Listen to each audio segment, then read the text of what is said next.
करने जा रहे हैं बेटा न्यूमेरिकल किसके ऊपर, ऑर्डर के ऊपर। हम कैलकुलेट करना सीखेंगे ऑर्डर। क्या कैलकुलेट करना सीखेंगे? ऑर्डर। किसकी हेल्प से बेटा? यूनिट की हेल्प से। हम रेट कांस्टेंट की यूनिट की हेल्प से बेटा ऑर्डर कैलकुलेट करना सीखेंगे। बेटा आपके पास दो क्वेश्चन आए हुए हैं, के की वैल्यू यहां पर दी हुई है और के की वैल्यू यहां पर दी हुई है।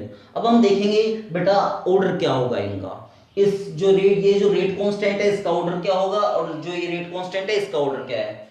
ये फर्स्ट क्वेश्चन है और ये क्वेश्चन क्या है?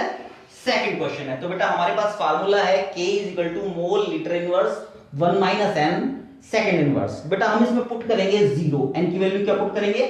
जीरो। जैसे ही हम इसके अंदर n की वैल्यू जीरो पुट करेंगे तो बेटा यूनिट बन के आ जाएगी मोल लीटर इनवर्स सेकंड इनवर्स।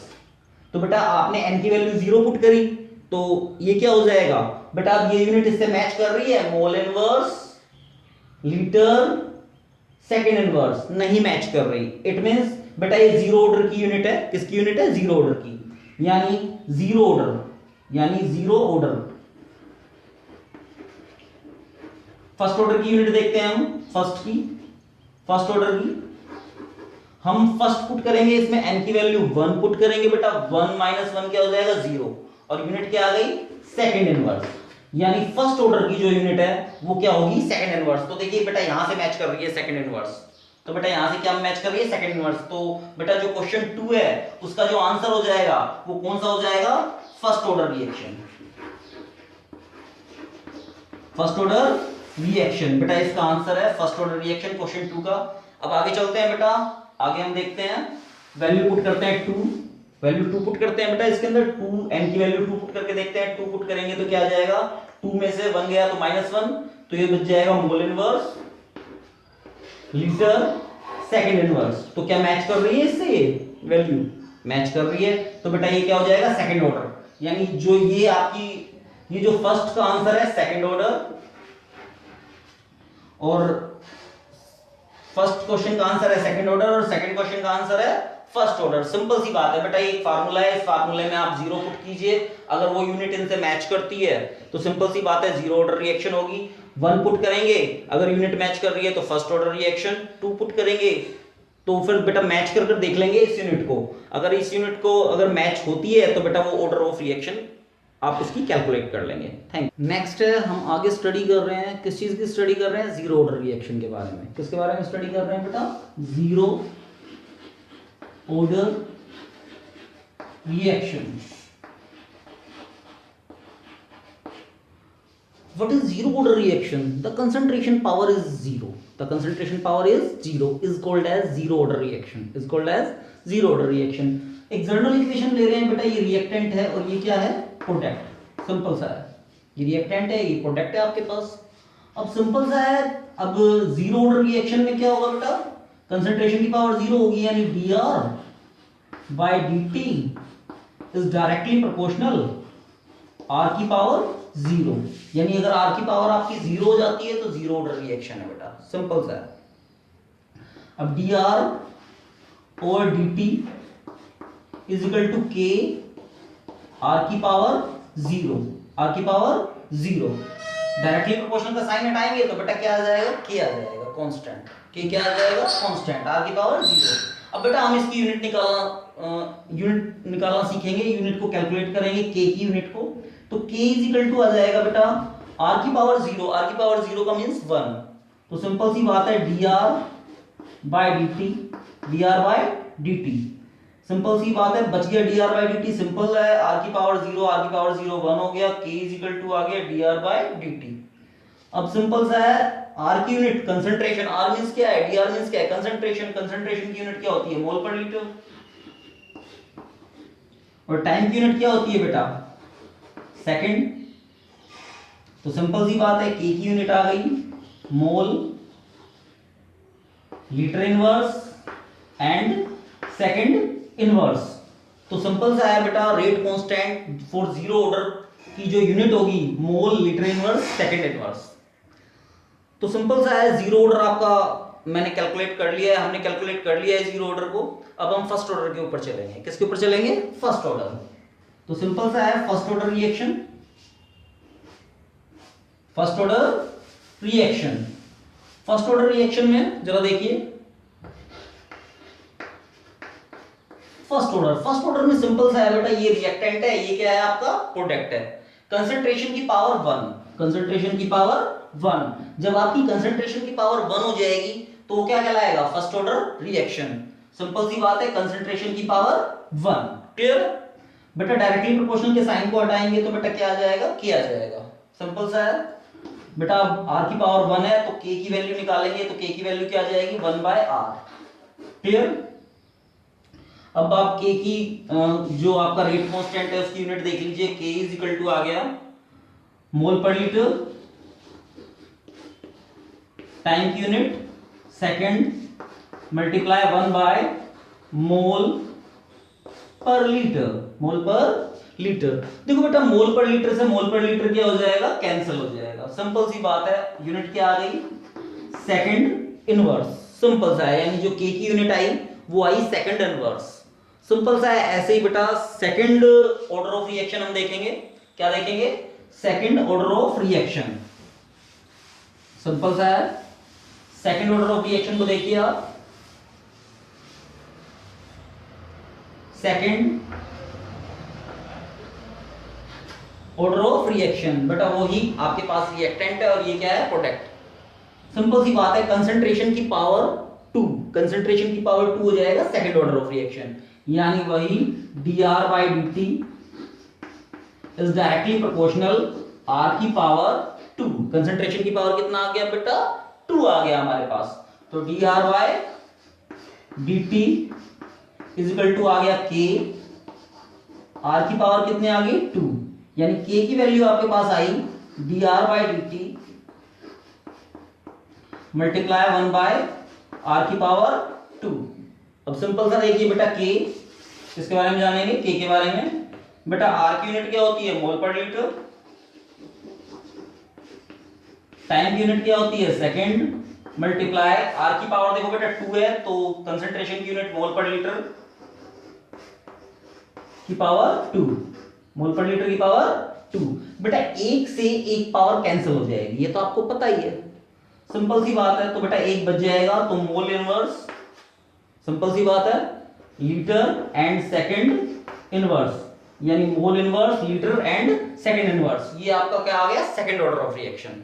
क्या आ गया, second order of reaction. Last बेटा, लास्ट बच रहा है आपका थर्ड ऑर्डर ऑफ रिएक्शन। क्या बच गया, third order of reaction. Simple सा देखिए थर्ड ऑर्डर ऑफ रिएक्शन को।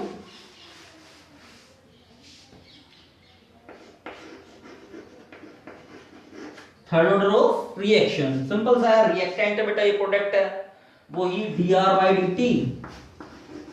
कंसंट्रेशन की पावर क्या हो गई यहाँ पे, r की पावर 3, कंसंट्रेशन की पावर 3, तो क्या हो जाएगा, third order of reaction. Simple सा है, dr/dt इज इक्वल टू आ जाएगा k, r की पावर 3। सिंपल सा है, तो k इज इक्वल टू आ जाएगा बेटा, k इज इक्वल टू क्या आ गया, dr/dt मल्टीप्लाई 1/r की पावर 3। ओके, यूनिट देखेंगे बेटा, रेट कांस्टेंट k की यूनिट आप कैलकुलेट कर लीजिए। dr की यूनिट होती है मोल पर लीटर, टाइम की यूनिट सेकंड, क्लियर, मल्टीप्लाई 1/मोल पर लीटर की पावर 3, मोल पर लीटर की पावर 3। सिंपल सी बात है बेटा, एक से ये 3 है, ये 1 है, तो सिंपल सी बात है 2 बच जाएगा, 2 बच जाएगा, तो सिंपल सी बात है मोल की पावर -2, मोल की पावर -2, लीटर की पावर क्या बच गया, लीटर की पावर क्या आ गया, 2, और सेकंड की पावर -1, यानी रेट कांस्टेंट k की जो यूनिट है थर्ड ऑर्डर में बेटा आ जाएगा मोल की -2, लीटर की 2, और सेकंड इनवर्स। तो आपने बेटा सब कुछ कैलकुलेट करना सीख लिया है, zero order, first order, second order and third order की यूनिट हमने कैलकुलेट करनी सीख ली है। और स्टार्ट करने जा रहे हैं बेटा हम new topic, molecularity of reaction. Molecularity of reaction, what is molecularity of reaction, the number of molecules participate in chemical reaction is called as molecularity of reaction is called as molecularity of reaction। तो ये जो पूरा पूरा जो बेटा concept है बेटा ये थियोरेटिकल है, सिंपल सा है। जरा देखिए, सबसे पहले हम इसके अंदर बात करेंगे यूनिमोलिकुलर रिएक्शन।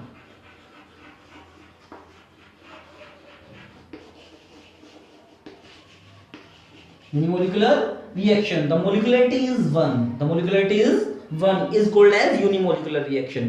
For example में देखेंगे बेटा CaCO3, CaCO3 आप जब आप इसे हीट करेंगे तो बेटा CaO में ब्रेक हो जाएगा प्लस CO2 में ब्रेक हो जाएगा, सिंपल सा है यूनिमोलिकुलर रिएक्शन। नेक्स्ट आ जाएगा आपके पास बायोमोलिकुलर रिएक्शन।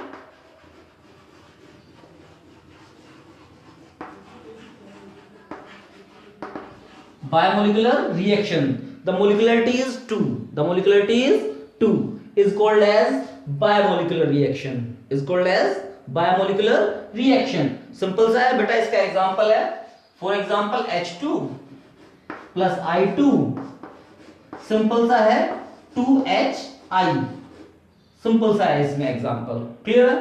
नेक्स्ट स्टडी करेंगे बेटा ट्राइमोलिकुलर रिएक्शन के बारे में। ट्राइमोलिकुलर रिएक्शन,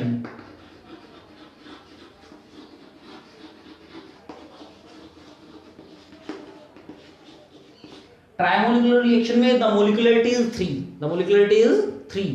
फॉर एग्जांपल देखते हैं बेटा इसका। फॉर एग्जांपल होगा बेटा 2H2, 2 मोल H2 के लिए प्लस O2, क्या हो जाएगा 2H2O, ये क्या हो जाएगा trimolecular reaction, is called as trimolecular reaction. Last हम इसके अंदर देखते हैं बेटा कॉम्प्लेक्स रिएक्शन। क्या देख रहे हैं, कॉम्प्लेक्स रिएक्शन।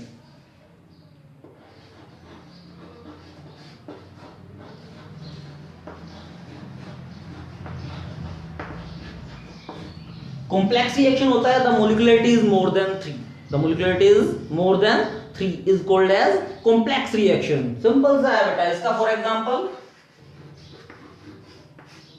बेटा N2 प्लस 3H2 और ये क्या बन जाएगा 2NH3। तो बेटा इसका ये क्या कहलाएगी आपकी complex reaction.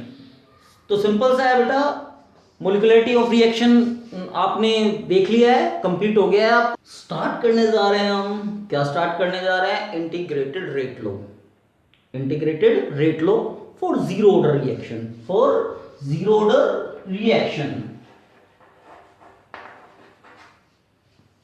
Zero order reaction.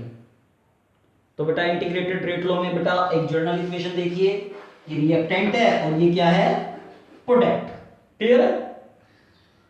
ये आपका रिएक्टेंट है and this part is product.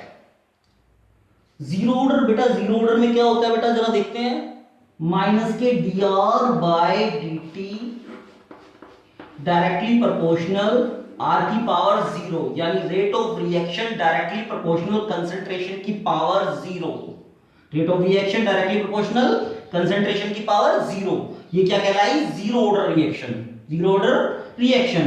Minus के dr by dt is equal to आ जाएगा बेटा k r naught, k r not.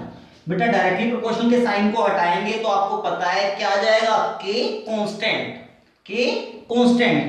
अब r की पावर 0, r किसी की भी पावर 0 क्या होता है बेटा 1, इस चीज का आप खास ख्याल रखेंगे। तो माइनस के dr by dt is equal to आ गया k, r की पावर 0 कितना हो जाएगा 1, ओके। माइनस ये dr by dt, dr is equal to dr by dt में dr इज इक्वल टू बेटा dt इस साइड चला जाएगा, माइनस के k dt, ओके। तो integration both side, integration both side, dr का क्या बन जाएगा बेटा r, जब आप इसे इंटीग्रेट करेंगे तो माइनस के kt प्लस के c, यानी k आपका कांस्टेंट है बाहर आ जाएगा, माइनस आपका बाहर आ जाएगा, dt का क्या बन जाएगा t, प्लस जब आप इंटीग्रेशन सोल्व करते हैं तो एक कांस्टेंट आता है c, ओके। अब सिंपल सी बात है t0 पर टी जीरो पर आर की वैल्यू क्या है आर नोट, मैं आर की वैल्यू आर नोट ले रहा हूं टी जीरो पर मैं मान रहा हूं R is equal to R naught है, यानी कंसंट्रेशन आपकी क्या है आर नोट। तो आप पुट करेंगे बेटा इस इक्वेशन में r इज इक्वल टू आ गया आपके पास r इज इक्वल टू क्या आ गया r नोट माइनस के k, t की वैल्यू क्या है 0 प्लस c, यानी c की वैल्यू आपके पास आ गई r नोट। बेटा c की वैल्यू जो r नोट आई है वो आप पुट करेंगे इस इक्वेशन में, पुट करेंगे इस इक्वेशन में r इज इक्वल टू आ गया माइनस के kt प्लस के r note, kt plus r note. Simple सा है, kt को आप इस साइड ले आइए, kt इज इक्वल टू हो गया r नोट माइनस के r, आप इससे रेट कांस्टेंट की वैल्यू निकाल लेंगे k की, तो k इज इक्वल टू आपके पास आया, k इज इक्वल टू क्या आया, k इज इक्वल टू आया r नोट माइनस के r divided by t, divided by t, तो k की वैल्यू आ गई 1 by t r naught minus के r। तो बेटा सिंपल सा है, आपने रेट कांस्टेंट की वैल्यू निकाल ली है, यहां से किसकी वैल्यू निकाल ली, रेट कांस्टेंट, रेट कांस्टेंट क्या आया 1 by T R naught minus के r। अब हम ग्राफ पे चलेंगे बेटा, इसके इस इक्वेशन के ग्राफ को देखेंगे अब हम, सिंपल सा है। तो ग्राफ देखिए आप, ग्राफ बनाएंगे आप इस इक्वेशन से, ग्राफ बनाएंगे बेटा आप इस इक्वेशन से, देखिए जरा आपके पास इक्वेशन आई r इज इक्वल टू आपके पास आ गया माइनस के kt प्लस के r नोट। अब जो हमारा जो ग्राफ बनेगा वो इस इक्वेशन से बनेगा y is equal to mx plus c। Simple सा है, ये आपने ग्राफ बनाया, कंसंट्रेशन r आपने यहां पर ली कंसंट्रेशन, ये आपके पास टाइम है t, ओके। तो कंसंट्रेशन t0 पर आपको पता है t0 पर r इज इक्वल टू क्या है r नोट, तो बेटा ये r is equal to t0 पर r इज इक्वल टू क्या है मेरे पास r नोट। और ग्राफ आपका ऐसा बनेगा, क्यों, क्योंकि रीजन ये है स्लोप आपका किसमें है माइनस में, स्लोप आपका किसमें है माइनस के अंदर, तो आपका ग्राफ डाउनवर्ड बनेगा। अब हम इंटीग्रेटेड रेट लो में, integrated rate low for zero order से आपने क्या बना लिया, ग्राफ बना लिया। अब हम इसकी हाफ लाइफ के बारे में जानेंगे, हाफ लाइफ पीरियड्स के बारे में for zero order, half life periods for zero order. जरा देखिए, अब हम इसमें half life periods for zero order के बारे में जानेंगे।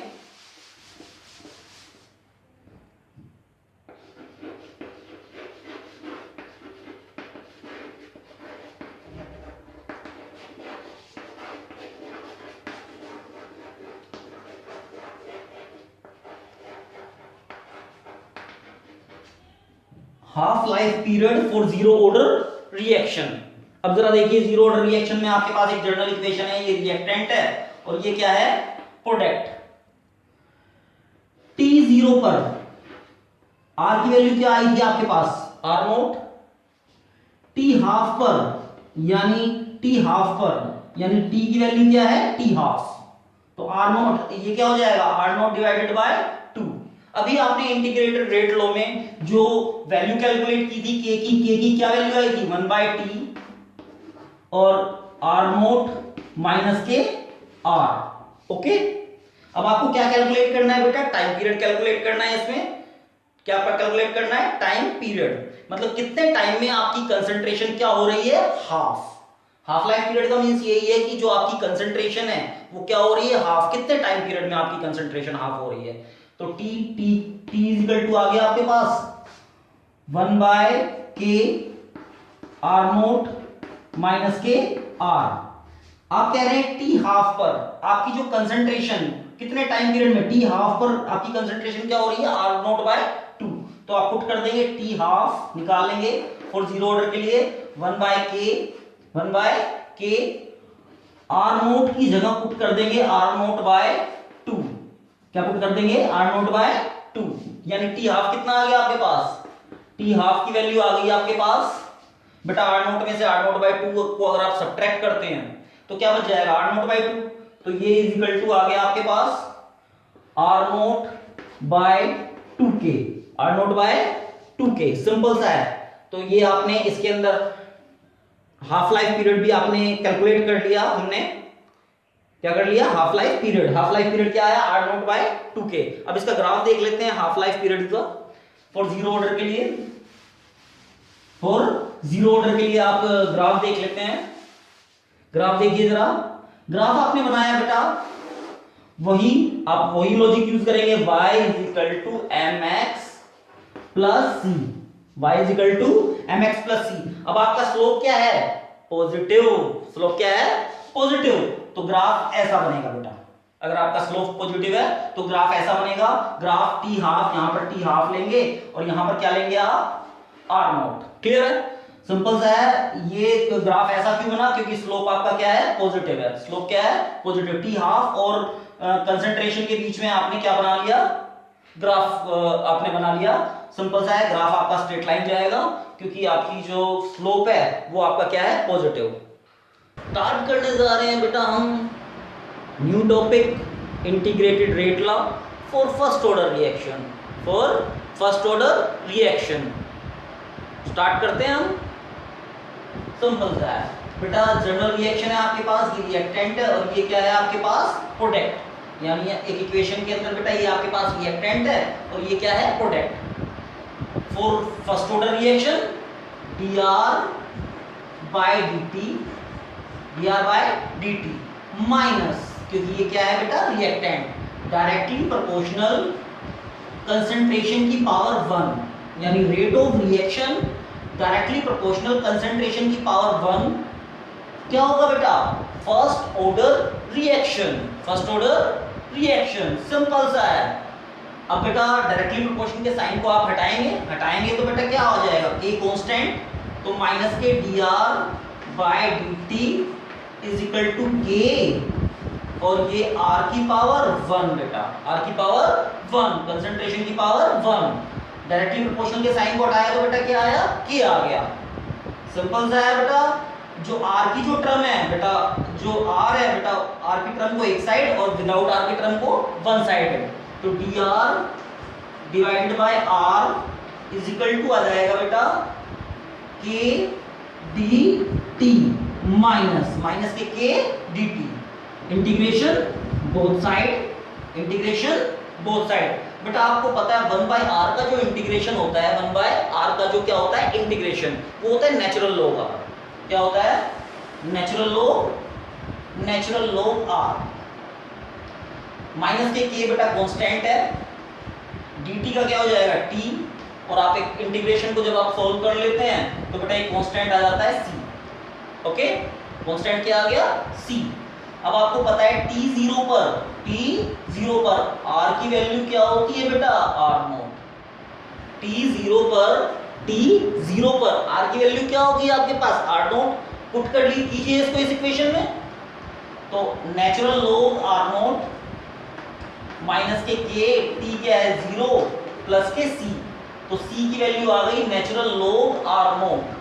c की वैल्यू क्या हो गई, natural log r naught. Simple सी बात है। अब इस नेचुरल लॉग r नॉट को जो c की वैल्यू है बेटा इस इक्वेशन में पुट कर देंगे। इस इक्वेशन में क्या करेंगे आप, पुट कर लेंगे इस इक्वेशन को। क्लियर है, तो वैल्यू पुट कीजिए, वैल्यू पुट करेंगे तो आप सिंपल सा आएगा आपके पास natural log r is equal to minus के kt, बेटा इसमें पुट कीजिए c की वैल्यू प्लस के natural log r naught, natural log r naught.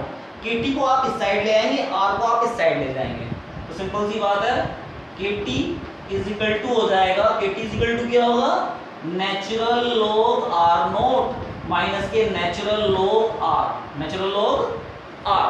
Simple सी बात है, एक इक्वेशन ये आ गई, इसको हम अंडरलाइन कर लेंगे क्योंकि इसी की हेल्प से बेटा हम ग्राफ बनाएंगे। इसकी हेल्प से क्या बनाएंगे हम, ग्राफ। क्लियर है। नेक्स्ट आपके पास आगे चलते हैं, इसी में आप आगे चल रहे हैं बेटा। इसमें आगे चलेंगे तो देखिए kt को आप वन साइडेड रखिए। आपको पता है नेचुरल लॉग a माइनस के नेचुरल लॉग b का फार्मूला होता है natural log a divided by b। तो सिंपल सी बात है r नॉट डिवाइडेड बाय क्या आ जाएगा, r आ जाएगा। इसमें आ जाएगा natural log r not divided by r। Clear. Okay, इससे हम k कांस्टेंट की वैल्यू निकाल लेते हैं। किसकी किसकी वैल्यू निकाल लेते हैं, के कांस्टेंट। के कांस्टेंट की वैल्यू निकालेंगे तो बेटा यहां से देखिए, यहां से के कांस्टेंट की वैल्यू निकालेंगे। के कांस्टेंट की वैल्यू क्या होगी, 1/t natural log r not divided by r। Okay बेटा, नेचुरल log को अगर आप log में कन्वर्ट करते हैं तो k इक्वल टू हो गया 2.303 divided by t natural log r not divided by r। Natural log को किस में कन्वर्ट कर रहे हैं, log में कन्वर्ट कर रहे हैं। log में कन्वर्ट कर रहे हैं तो क्या आ जाएगा 2.303। क्लियर है? तो सिंपल सी बात है, आपने नेचुरल log को log में कन्वर्ट कर दिया तो क्या आ गया 2.303। ओके, अब बेटा इससे हम इसी इक्वेशन से, बेटा अभी तो आपने रेट कांस्टेंट निकालना सीखा। क्या निकालना सीखा आपने, रेट कांस्टेंट बेटा इस इक्वेशन से। क्लियर है? हम मैं इसी इक्वेशन से आपको कंसंट्रेशन भी निकालना सिखाऊंगा बेटा। क्या निकालना सिखाऊंगा, कंसंट्रेशन ऑफ रिएक्टेंट। अब कंसंट्रेशन ऑफ रिएक्टेंट में देखते हैं बेटा, हम क्या देखते हैं जरा देखिए, मैं आपको कंसंट्रेशन ऑफ रिएक्टेंट निकालना सिखाऊंगा अभी। सिंपल सी बात देखिए, कंसंट्रेशन ऑफ रिएक्टेंट देखिए निकालना सीखिए आप। कंसंट्रेशन ऑफ रिएक्टेंट को, इस इक्वेशन को आप ले लीजिए, इस इक्वेशन को। इस इक्वेशन से जब आप आगे चलेंगे तो आप देखिए, अगर मैं नेचुरल log को रिमूव करूं तो क्या आ जाएगा, r not divided by r। Natural log को अगर मैं यहां से रिमूव करूं तो ये आ जाएगा e की पावर kt। सिंपल सी बात है, क्या आया, e की पावर kt। अब आपको r निकालना है तो r को बेटा इस साइड ले जाएंगे, e की पावर kt को नीचे ले आएंगे तो r not divided by e की पावर kt। तो r इज इक्वल टू आ गया r नॉट e की पावर माइनस के kt। तो देखिए बेटा, आपने यहां से क्या निकालना सीखा, आपने यहां से r भी निकालना सीख लिया। आप यहां से r भी कैलकुलेट कर सकते हैं, जिसे बोला गया कंसंट्रेशन ऑफ रिएक्टेंट। अब हम बेटा फर्स्ट ऑर्डर के अंदर अब हम ग्राफ बनाएंगे। क्या बनाएंगे, ग्राफ। अब हमारे पास 2 इक्वेशंस है जिनकी हेल्प से हम ग्राफ प्लॉट करेंगे बेटा। किसके, फर्स्ट ऑर्डर रिएक्शन के। किसके, इंटीग्रेटेड रेट लॉ में किसके बनाएंगे, फर्स्ट ऑर्डर रिएक्शन के। क्या हम बनाएंगे, ग्राफ। जरा देखते हैं ग्राफ कैसे बनते हैं बेटा। ग्राफ में एक इक्वेशन तो हम ये वाली लेंगे बेटा, जो हमने यहां पर पॉइंट कर रखी है। दूसरी इक्वेशन जो आपकी हम लेंगे वो हम ये इक्वेशन लेंगे। क्लियर है? इन 2 इक्वेशंस की हेल्प से हम ग्राफ प्लॉट करेंगे बेटा। तो इन इक्वेशंस को आप लिख लीजिए बेशक। तो यहां पर मैं इस इक्वेशन को लिख लेता हूं, kt। अब r, इस इक्वेशन को बेटा r को आगे ले आएंगे, r को आगे ले जाएंगे तो देखिए बेटा ये इक्वेशन ऐसे बनेगी, natural log r is equal to minus के kt प्लस के नेचुरल log r नॉट। बेटा इस 2 इक्वेशन की हेल्प से मैं ग्राफ प्लॉट करूंगा integrated rate law for first order reaction का। सिंपल सी बात है, इस रिएक्शन का पहले ग्राफ प्लॉट कीजिए। आपको सिंपल सी बात है, y इज इक्वल टू क्या हो जाएगा, mx plus c। y is equal to mx plus c। नहीं, इसको ऐसे नहीं लिखेंगे बेटा, इसको हम उल्टा करके लिख लेंगे। देखिए बेटा, इसको ऐसे लिखेंगे, ये y बन जाएगा आपका, ये क्या बन जाएगा, y। ये बन जाएगा mx plus c। y is equal to mx plus c। बेटा ये इक्वेशन लिखेंगे, इसमें y is equal to mx plus c। अब जरा देखिए बेटा, इसका ग्राफ प्लॉट करते हैं हम फर्स्ट इक्वेशन का। फर्स्ट इक्वेशन का जब आप ग्राफ प्लॉट करेंगे तो बेटा ये ग्राफ बनाया आपने। ग्राफ बनाया तो y आपके पास क्या है, natural log r not divided by r। और आपके पास x क्या है, आपके पास t, यानी टाइम के रिस्पेक्ट में। किसके रिस्पेक्ट में, टाइम के रिस्पेक्ट में। अब जरा देखिए, स्लोप क्या है आपका, पॉजिटिव। स्लोप क्या है, पॉजिटिव है तो बेटा स्ट्रेट लाइन ग्राफ बनेगा। क्या बनेगा, स्ट्रेट लाइन। इसका स्लोप होगा k। इसका स्लोप क्या होगा, k। नेक्स्ट आप देखते हैं, नेक्स्ट हम इसका ग्राफ देखते हैं। इसका ग्राफ जरा देखेंगे तो इसका जो ग्राफ बनेगा, आपने देखा natural log r divided bye, अच्छा नेचुरल log r किसके रिस्पेक्ट में, टाइम के रिस्पेक्ट में। किसके रिस्पेक्ट में, टाइम के रिस्पेक्ट में। अब सिंपल सा है बेटा, t0 पर क्या है, ये r नॉट। t0 पर क्या है, r नॉट। तो ये आपके पास t0 पर नेचुरल log r नॉट। अब सिंपल सी बात है, ये नेचुरल लॉग आर नॉट कैसे आया? सिंपल सी बात है, t0 पर ये वैल्यू क्या है? Natural log R naught. Simple सी भाषा में समझिए। अच्छा, ये ग्राफ ऐसा ही क्यों बना? ये ग्राफ ऐसा इसलिए बना क्योंकि जो इसका स्लोप है वो माइनस है। स्लोप क्या है? माइनस में। जो इसका स्लोप है वो माइनस की है। बेटा अगर प्लस में स्लोप होगा तो बेटा न्यू स्ट्रेट लाइन ग्राफ बनेगा, और माइनस में स्लोप होगा तो डाउनवर्ड बनेगा ये ग्राफ। ओके, अब इसी में ही integrated rate law for first order reaction में, अब मैं हाफ लाइफ पीरियड आपके लिए कैलकुलेट करूंगा। क्या कैलकुलेट करूंगा?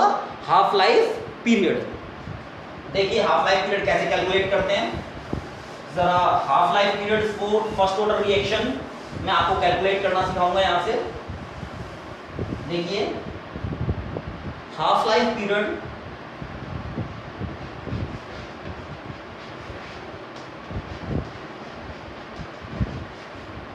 For first order reaction. Half life period मैंने आपको पहले ही बताया था। कंसंट्रेशन, जो कंसंट्रेशन है, जो रिएक्टेंट है आपका, वो कितने टाइम में हाफ हो रहा है बेटा, मतलब कितने टाइम में रिएक्शन हाफ कंप्लीट हो रही है, उसे बोलते हैं half life period. Half life period में सिंपल एक जर्नल रिएक्शन लिखा हूं मैं। जर्नल रिएक्शन में मैंने आपके पास लिखा रिएक्टेंट, और ये क्या है बेटा? प्रोडक्ट। ये आपका रिएक्टेंट है और ये क्या है? प्रोडक्ट। T0 पर ये आपके पास R नोट है। क्या है? R note. और T हाफ पर, यानी टाइम आपका T हाफ हो गया। टाइम क्या हो गया? T half. T हाफ के ऊपर ये क्या हो जाएगा? R naught by 2। सिंपल सी, आपने फर्स्ट ऑर्डर रिएक्शन अभी इंटीग्रेटेड रेट लॉ में फर्स्ट ऑर्डर रिएक्शन में आपने रेट कांस्टेंट K कैलकुलेट किया था, तो आपके पास क्या आया था जरा देखिए। आपके पास K इज इक्वल टू आया था 2.303 अपॉन टाइम पीरियड। अभी आपने कैलकुलेट किया था time period log R note divided by R। Clear है?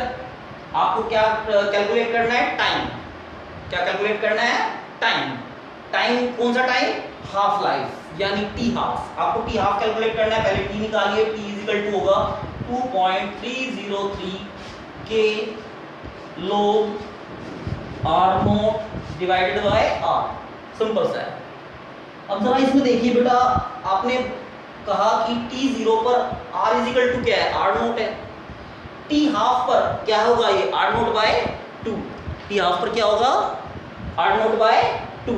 तो हम पुट कर देंगे T हाफ पर ये हो जाएगा 2.303 upon K log R naught by R naught. R is equal to क्या हो जाएगा? R naught by 2। तो बेटा R नोट से R नोट क्या हो जाएगा? आपका कैंसिल हो जाएगा। आपको पता ही है R नोट से R नोट अगर आपका कैंसिल होता है तो 2.303 K ये क्या हो जाएगा? ये बन जाएगा R नोट से R नोट कैंसिल हो जाएगा बेटा, ये हो जाएगा log 2। क्या हो जाएगा? log 2। सिंपल सा है। अब T हाफ आगे कैलकुलेट करते हैं बेटा हम। सिंपल सा है, T half is equal to 2.303 upon K। log 2 की वैल्यू होती है 0.3010। log 2 की वैल्यू क्या होती है बेटा? 0.3010। अब इसकी जब मैं मल्टीप्लाई करूंगा तो 0.693 डिवाइडेड बाय K, यानी T हाफ कितना आया? 0.693 डिवाइडेड बाय K। अगर आप रेट कांस्टेंट कैलकुलेट कर लें, रेट कांस्टेंट किसकी हेल्प से कैलकुलेट करेंगे? इंटीग्रेटेड रेट इक्वेशन में मैंने जीरो ऑर्डर और फर्स्ट ऑर्डर को रेट कांस्टेंट K मैंने कैलकुलेट करना आपको सिखाया है वहां से। तो वहां से अगर आप K कैलकुलेट कर लेते हैं तो आप क्या निकाल लेंगे? Time period T half. क्या निकाल लेंगे? T हाफ, यानी हाफ टाइम पीरियड। क्लियर है? और T हाफ अगर आपके पास अवेलेबल हो तो बेटा क्या कैलकुलेट कर लेंगे? Rate constant K। ओके, तो बेटा यहाँ से मैंने आज आपको half life period for first order integrated rate equations मैंने फॉर फर्स्ट ऑर्डर रिएक्शन मैंने आपको कंप्लीट करा दिया है। और हाफ लाइफ पीरियड में मैंने आपको क्या फॉर फर्स्ट ऑर्डर रिएक्शन में मैंने क्या कर दिया? आपका कंप्लीट। Thank you.